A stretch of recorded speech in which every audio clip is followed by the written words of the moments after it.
Morning, lovely viewer.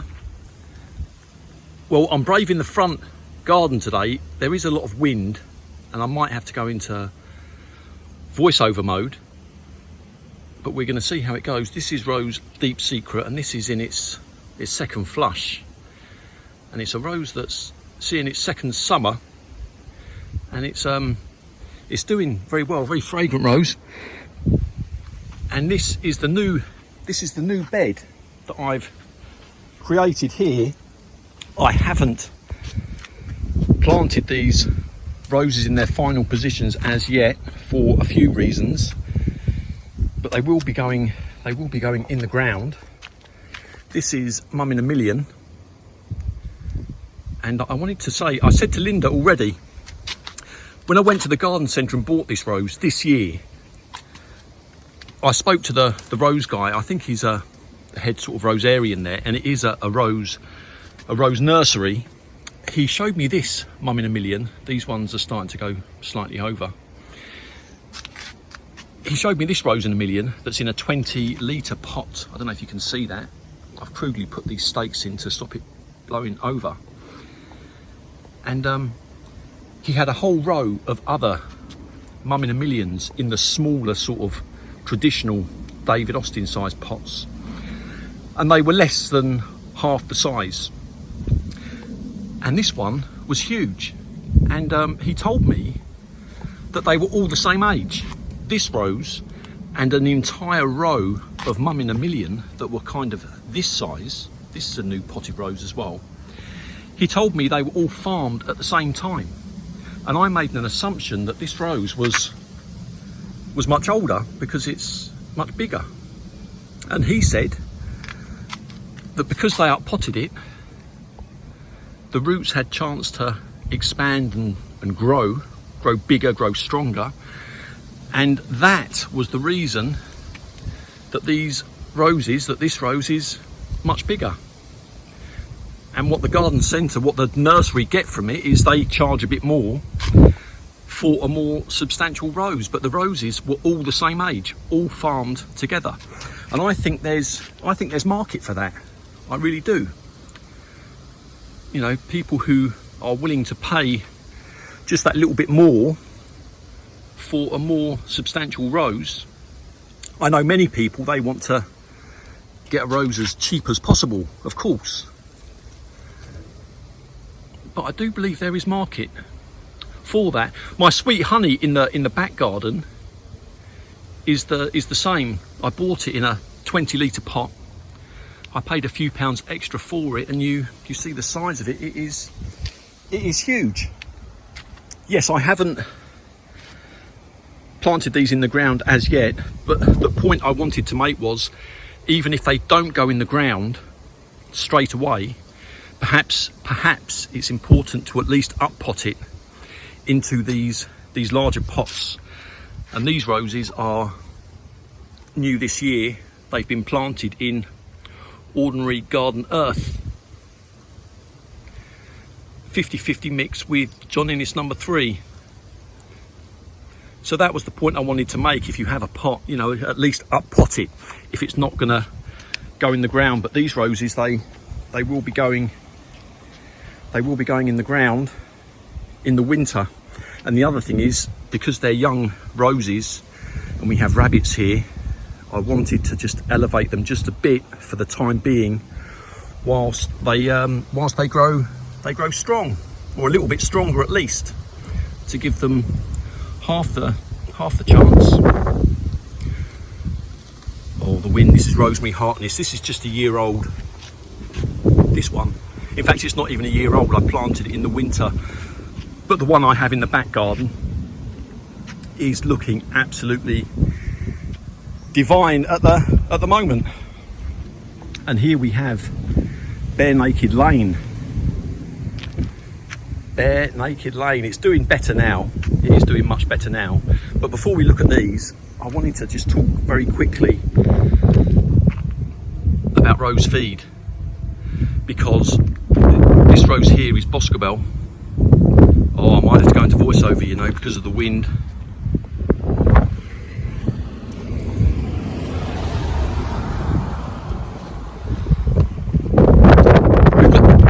boscobels here, 1 and 2, and as I said to Gav earlier on in the year, I wanted to experiment, and this is a rose, this one here, the same age.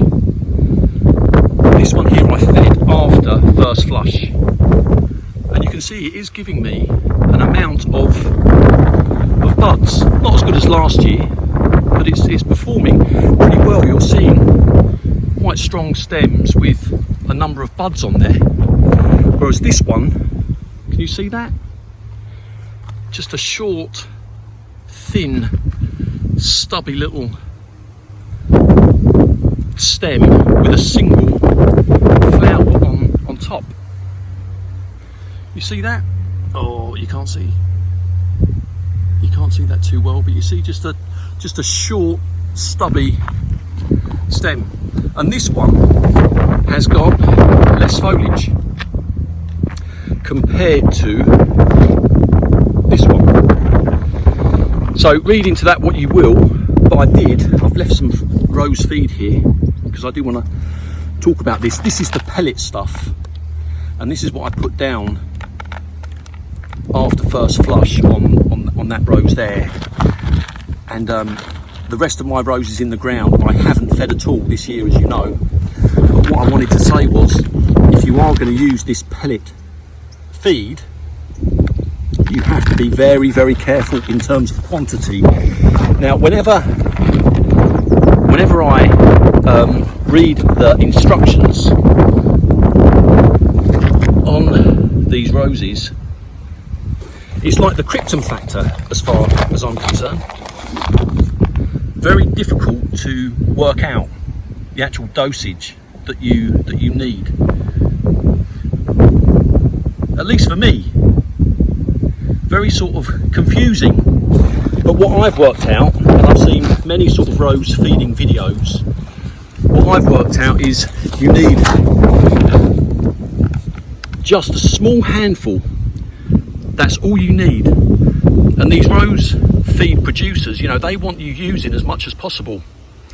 They say this stuff is slow feed, is slow, you know, it does it over a long period of time, slow release. But I know that if you were to pile these pellets up in heaps and put them on your roses, you will kill that rose within 3 weeks. So slow release or not, you will kill it. And someone said in the comments in a previous video, you know, it's better to not feed than overfeed. And I think overfeeding our roses is something that is wider spread than we think. I honestly believe that. I think it's something that I know it's something that I have done in the past. So what I'm going to say is, for me at least, it's just a small handful, and as important is to get all the way around, an even distribution all the way around the rose. Dig your little trough, put just a small handful, sprinkled, not heaped, around the rose, and that is enough, because this stuff is not organic. There's chemicals in there, and it's very easy, I think, to put one handful in and then think people have got bigger hands than me, so you put another handful in and you start to heap it. Or when you have a wall like this, you can't go all the way around, so you just dump extra here.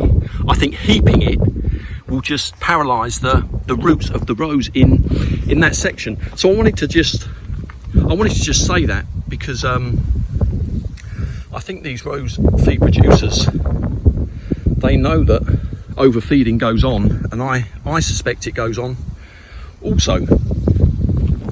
But here we've got Queen of Sweden, beautiful rose. None of these are doing as well as last year, they're really not, but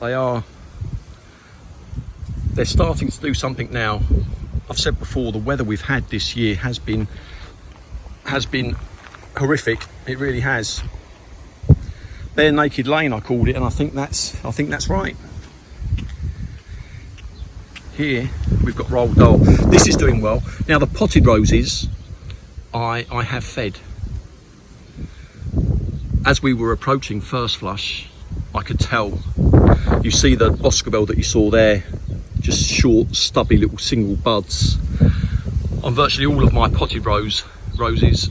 So I fed them at around that time, and they all responded very well.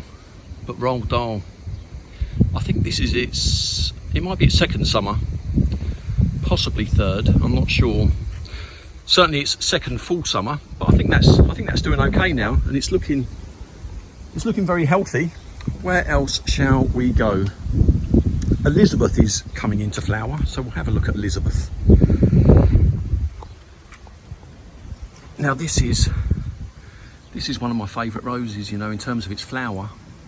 Should we see if it's fragrant today? I'm getting too old to...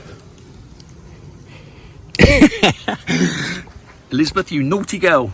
There's no fragrance today from Elizabeth. But it is doing well, and I think for no particular reason it is one of my favourites. I just like that. I like that flower, and it's normally quite generous. Rose Jasmina, it's not in flower at the moment, but that is now its second summer. It's now starting to take off, very fragrant when it's in flower. And Willerton Old Hall for a new rose. This is doing well, just starting to go over, but gorgeous flowers. They're still there, but yesterday and the day before they had that lovely sort of yellow,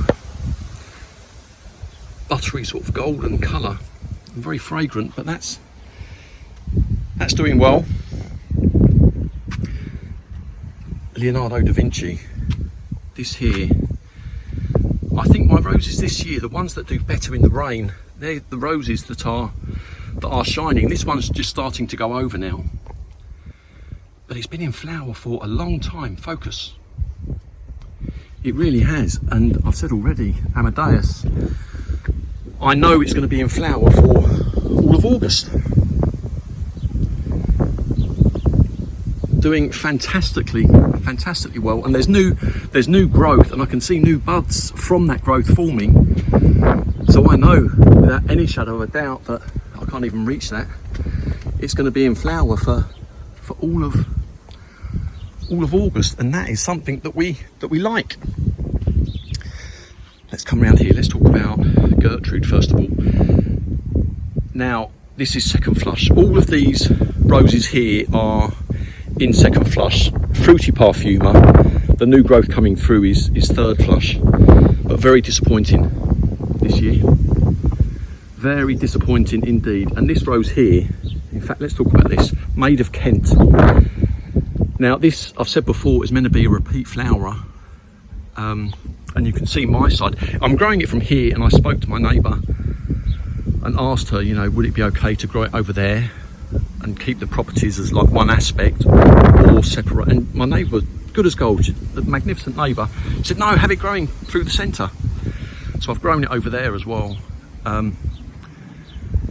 I've pruned my side back and deadheaded because it is a repeat flowerer, but my neighbour, she likes this sort of more unkept look, even more so than myself.